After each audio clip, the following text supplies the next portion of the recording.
Bismillahirrahmanirrahim.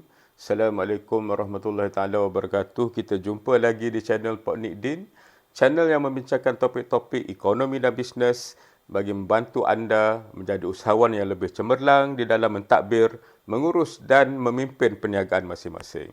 Sebelum ini kita telah bincangkan berkenaan dengan perlunya ditubuhkan satu pasukan yang mantap bagi memastikan perniagaan kita dapat berjalan dengan berkesan agar ianya mencapai objektif-objektif strategik yang telah kita tetapkan.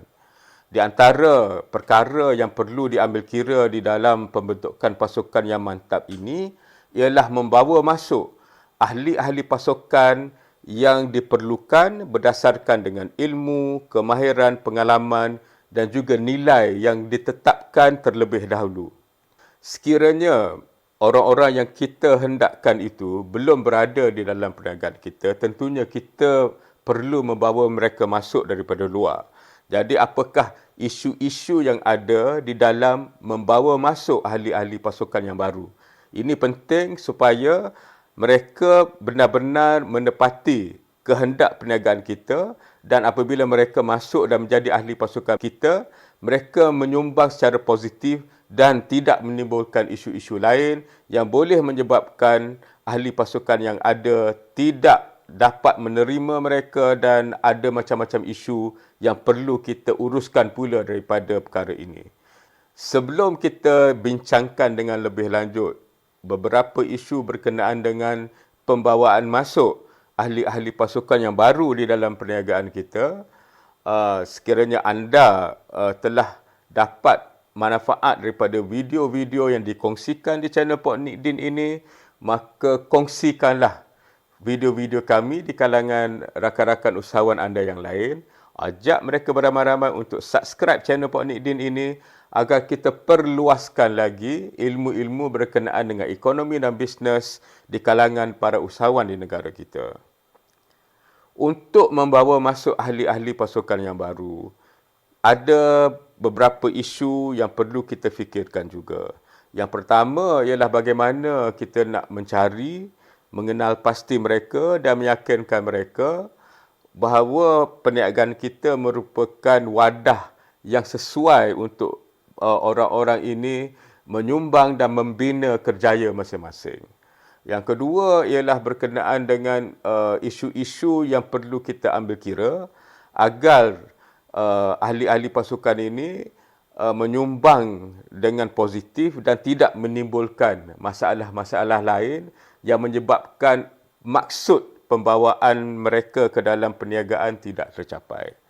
Jadi di dalam mencari ahli-ahli pasukan yang baru, kita boleh ambil kira 4 kaedah. Yang pertama, biasalah kita boleh iklankan keperluan kita itu di pelbagai media misalnya. Ini mungkin menyebabkan kita akan menerima banyak permintaan tapi belum tentu orang yang memohon itu layak ataupun sesuai dengan apa yang kita nak cari.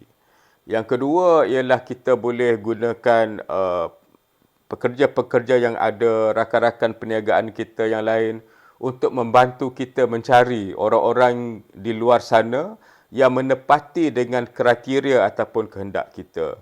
Ini mungkin lebih berkesan kadang-kadang disebabkan mereka tentunya tahu apa yang kita nak dan hanya akan mencadangkan kepada kita nama-nama yang mereka rasa hampir dengan kehendak kita sebagai sebuah perniagaan. Ini bukan sahaja mengurangkan jumlah permohonan, tetapi kualiti orang-orang yang kita nak ambil kira itu mungkin lebih baik.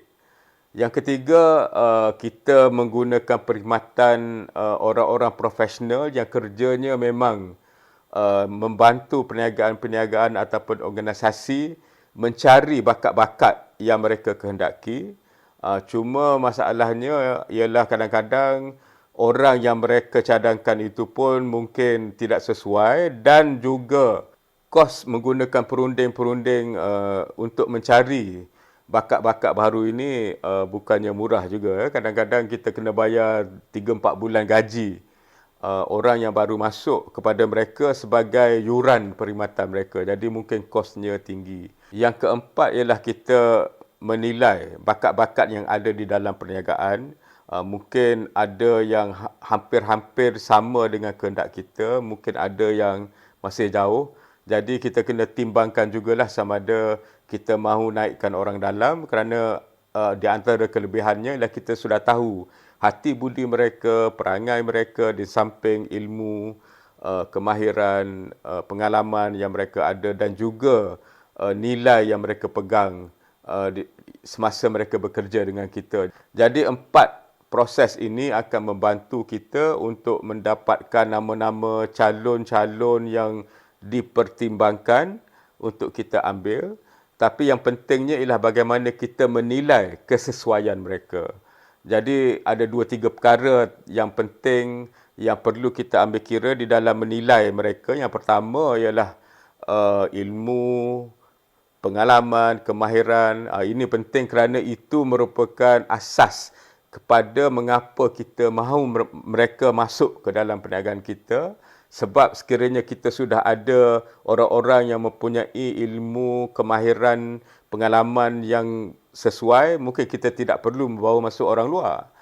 Yang kedua pula ialah dari segi kejelasan berkenaan dengan apa yang sepatutnya mereka sumbangkan kepada kita apabila mereka menjadi ahli pasukan kita. Ini perlu dibincangkan pada peringkat yang awal agar kita tahu apa yang kita hendak daripada mereka dan mereka juga tahu apa yang kita kehendaki daripada mereka. Jadi tidak ada salah faham yang mungkin menyebabkan berlaku masalah di dalam hubungan kita dengan mereka apabila mereka sudah menjadi ahli pasukan kita. Perkara yang ketiga yang juga penting ialah bagaimana kita nak pastikan package yang kita tawarkan kepada mereka sesuai dengan kelayakan mereka, kemampuan mereka, apa yang mereka harapkan dan ianya tidak menyebabkan berlaku ketidakadilan di dalam perniagaan ataupun yang dipanggil internal equity. Sekiranya mereka mungkin dari segi ilmu, pengalaman,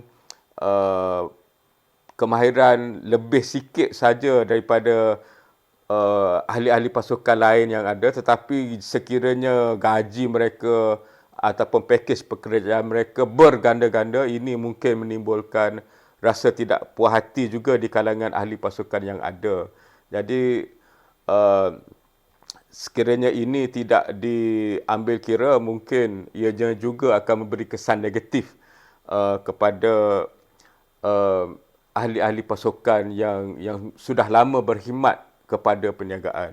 Dan isu yang keempat ialah sumbangan orang-orang baru ini kepada budaya perniagaan. Saya rasa ini satu perkara yang penting kerana sekiranya mereka membawa masuk budaya yang baru, budaya yang positif, budaya yang menjadikan kesemua ahli pasukan lebih cemerlang, ini merupakan apa yang kita kendaki. Tetapi sebaliknya, sekiranya mereka membawa budaya-budaya yang buruk yang menyebabkan suasana yang harmoni menjadi bercelaru, tentunya ini satu perkara yang nak kita elakkan jugalah. Jadi tuan-tuan dan puan-puan, kalau kita tengok dari segi macam mana nak bawa masuk ni, di antara isunya ialah macam mana kita nak mencari bakat-bakat ni, dan yang keduanya ialah sekiranya kita sudah ada senarai orang-orang yang nak kita ambil kira. 4 perkara ni saya kira penting juga, sebab sekiranya kita terlepas pandang salah satu daripadanya, ianya juga mungkin menyebabkan objektif kita membawa masuk orang-orang baru ini tidak tercapai dan sebaliknya kita terpaksa menanggung keadaan yang lebih buruk berbanding dengan sebelum kehadiran mereka.